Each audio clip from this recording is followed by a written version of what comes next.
She rose from the rubble of war into the glow of the biggest screens in the world. But the camera loved a lie. Behind those famous hazel eyes lived a woman who ached to be seen as more than just a body, a daughter abandoned by her father, a bride forced to wait in secret, an exile imprisoned in her own homeland. This is the story Hollywood never wanted you to know. From the moment Sophia Loren stepped before a camera, the world decided who she was: a sex symbol, a bombshell, the embodiment of post-war European glamour. The studios fed that hunger. The tabloids amplified it. And yet the woman beneath the lighting, Sofia Scicolone, born in the slums of Pozzuoli in 1934, carried wounds that no spotlight could ever erase. Her journey was not a fairy tale of beauty ascending. It was something more complex, more human, more devastating. The story of a girl trying to survive, then to be taken seriously, then to simply be left alone. It began before she was even born. Her mother, Romilda Villani, was an aspiring actress who bore an uncanny resemblance to Greta Garbo. In 1932, MGM offered her a trip to Hollywood to serve as Garbo's body double, a chance most actresses would have killed for. But Romilda's mother said no.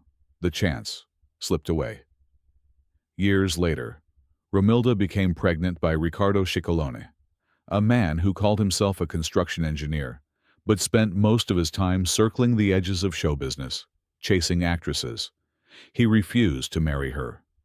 When Sophia was born on September 20th, 1934, her father's name was on the certificate, but his presence was a ghost that would never fully materialize. Romilda took her infant daughter and fled back to the only home she knew: Pozzuoli, a town perched on the Bay of Naples that one travel guide would later describe as perhaps the most squalid city in Italy. What followed was childhood as punishment. The Second World War ravaged the port city relentlessly. Allied bombers targeted the harbor and the munitions plant so frequently that the sky itself became an enemy. During one air raid, as young Sophia ran toward the shelters, shrapnel tore into her chin, leaving a scar that would mark her for life, a physical reminder that beauty and suffering can occupy the same body. The wound never closed cleanly. Years later, it would still be there, visible in certain lights, a secret she carried even as she became the most photographed woman in the world. Hunger was constant. There were nights when Romilda had to siphon water from car radiators by the spoonful, rationing it between her two daughters. Sophia and her younger sister shared a bedroom with 8 other people in her grandparents' cramped home. She was a sickly, angular child. Her wet nurse would later recall her as the ugliest child I ever saw in my life. Classmates called her Little Stick because of her bony frame. But at 14, something shifted. It was as though her body woke up. The fragile girl blossomed almost overnight into a young woman, with curves and presence, with a face that stopped people mid-sentence. Her mother, who had surrendered her own Hollywood dream, saw in her daughter a second chance. She enrolled Sophia in an acting school, taking piano lessons herself to earn the tuition. Then at 15, Sophia entered a local beauty contest. She didn't win the grand title, but she placed as one of the final 3 and won Miss Elegance 1950. That was enough. The money from the contest gave her mother what she needed to move them both to Rome. In the capital, Sophia began to build a new identity. She appeared in small roles under the name Sophia Lazzaro, a name chosen because in Italian it meant a beauty that would raise the dead. She was a slave girl in the 1951 epic Quo Vadis. She was a background dancer, a bit part in forgotten comedies. The work was demeaning, the pay was minimal, but it was a foothold. And then, at a beauty contest in Rome in 1950, she caught the eye of Carlo Ponti, a film producer and judge who was more than 20 years her senior. Ponti recognized something in the teenage girl, not just her physical beauty, which was obvious to anyone with eyes, but a kind of raw hunger, a determination that had been forged in the poverty of Pozzuoli and the terror of war. Ponti became her mentor, her champion, her romantic obsession. But he was married. For years, their relationship existed in a liminal space, not quite acknowledged, burning with tension, constrained by convention and Catholic law. Ponti worked to transform Sofia Scicolone into Sophia Loren, carefully reshaping her image, her name, her entire public persona. In 1953, she starred in Aida, lip-syncing to the legendary voice of Renata Tebaldi. Critics responded. Then came The Gold of Naples in 1954, a Vittorio De Sica film that showcased her, not just as a body, but as an actress with something to say. De Sica became another crucial figure, a director who understood that her real power lay in playing salt-of-the-earth women, mothers, working women, survivors, not remote goddesses.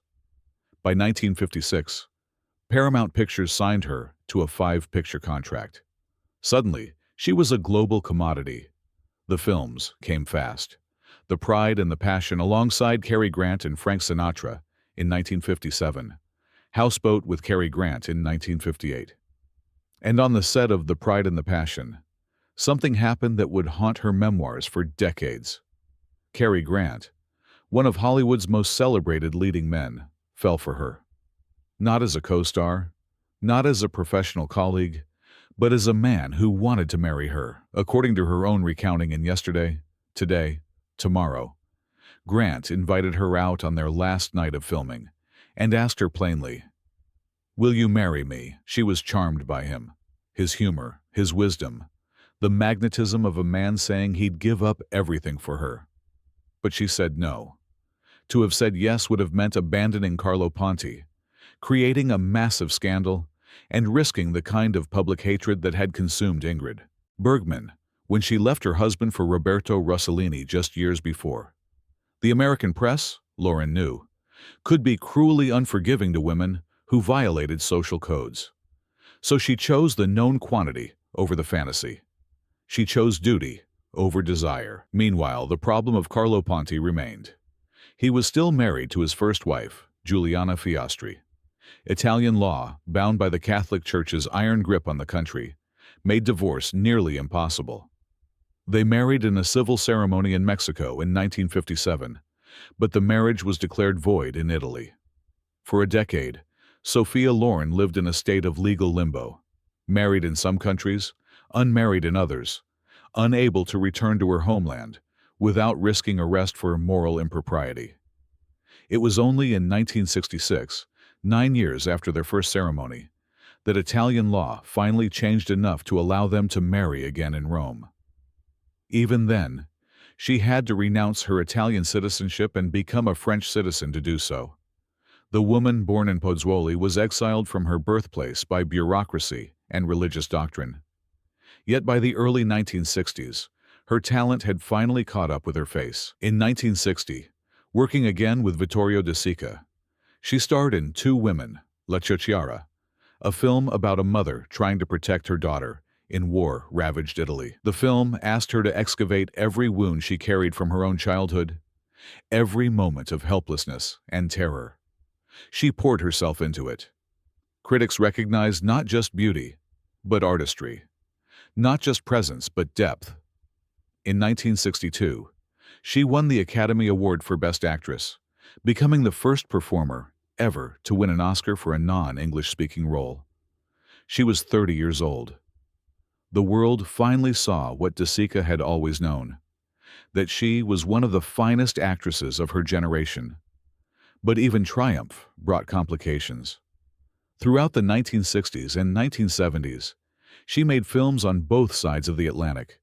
El Cid with Charlton Heston, The Fall of the Roman Empire, Arabesque with Gregory Peck. She was paired with the era's biggest male stars, always as the beautiful woman, sometimes as the thinking woman, rarely as anything else. A second Oscar nomination came in 1965 for Marriage Italian Style, another collaboration with her frequent partner, Marcello Mastroianni.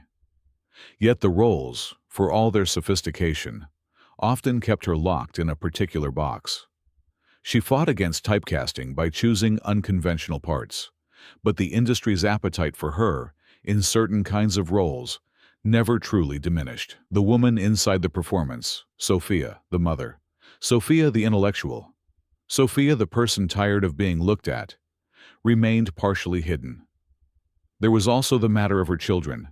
She and Carlo had two sons, Carlo Jr., born in 1968, and Edoardo, born in 1973. As the 1970s progressed, Loren made the deliberate choice to step away from the frantic pace of filmmaking. She wanted to be present for her sons. She wanted a life beyond the studio system. And so from the 1980s onward, her film appearances became sporadic. She was no longer the woman who had to prove herself or fight for recognition. She was a mother who had earned the right to choose. Yet even this choice carried a shadow. The implication that a woman of her magnitude, to be happy, had to retreat from public life. Then came 1982, and the moment that would define how the world remembered her struggle. For years, Sophia Loren had been entangled in a tax dispute with the Italian government stemming from her 1974 tax return. The sum at stake was relatively modest. She had underreported income on one film because compensation had been deferred, placing her in a lower tax bracket. Her accountant made an error, but Italian bureaucracy, moving with glacial slowness, had turned this minor mistake into a legal nightmare. In 1980, an appeals court sentenced her to 30 days in prison and a fine of $9,000. For 2 years, she could not return to Italy. She lived in Geneva and Paris, cut off from her homeland, from her mother, from the country of her birth. Then in May 1982, at age 47, she made a choice that would echo through decades. She returned. She called the Italian authorities and told them she was coming home to serve her sentence. She arrived at Leonardo da Vinci Airport in Rome on May 19, 1982, dressed in a light brown silk suit and tinted glasses, looking tired and worried. Police were waiting. She was taken directly to a low-security women's prison near Caserta, close to her hometown of Pozzuoli. She spent 17 days in a cell with a television, a table, and a toilet. Around the world, fans rallied. In New York's Little Italy, people organized demonstrations calling for her release. The scenario was surreal. One of the world's most famous actresses imprisoned for a paperwork error, and yet choosing to go through with it rather than hide or flee. When she was released, she spoke of the experience with a kind of philosophical grace. "I want to see my mother, my sister, my country, and my friends," she had said. Even imprisoned, even wronged by her own nation, she framed it not as victimization, but as duty. It was a profoundly human moment that humanized her in a way no film ever could. She was not a movie star on a pedestal. She was a woman with a family, with love for her country, willing to pay the price of being seen as fallible. In the decades that followed, Loren continued to work selectively. She appeared in Grumpier Old Men in 1995, playing a sexy divorcee opposite Walter Matthau in a role that proved her charm, and comic timing remained undiminished. She posed for the 2007 Pirelli calendar at 72, still striking, still commanding the lens. And in 2009, she emerged for the musical Nine alongside Daniel Day-Lewis, showing that she could still hold her own with the finest actors of a new generation. In 2020, she returned to the screen in The Life Ahead, directed by her son Eduardo, playing a Holocaust survivor who takes in a young refugee. The performance was tender, wise, carrying all the weight of a life lived fully. Her marriage to Carlo Ponti lasted 50 years, until his death in 2007. They never forgot where they came from, never became the kind of celebrity couple obsessed with display and conquest. They built a life around work, family, and a kind of deliberate privacy that felt radical in an age of exposure. When asked about the secret to their marriage, Sophia said simply, "Show business is what we do, not what we are." It was a philosophy that had sustained her through tax battles, through exile, through the pressure to be a certain kind of woman. In 2014, at 80 years old, she published her memoir, Yesterday, Today, Tomorrow, reflecting on her life with candor that surprised even longtime admirers. She wrote about her insecurities, her struggles, the grit behind the glamour. The glamour was never the point. The point was the girl from Pozzuoli who watched movies to escape the hunger and the bombing, who somehow believed she could become what she saw on screen, who endured humiliation and ridicule and made it all into art. The point was the woman who refused plastic surgery when cameramen told her to fix her nose and mouth, who chose interesting over conventionally beautiful, who fought to play complex characters instead of accepting the role of decoration. The point was the mother who stepped away from the biggest roles to raise her sons, the wife who stood beside her husband through scandal and legal chaos, the woman who returned to her country and went to prison rather than hide. If stories like this resonate with you, the untold chapters of cinema's greatest names, the humanity behind the legend, subscribe to discover more.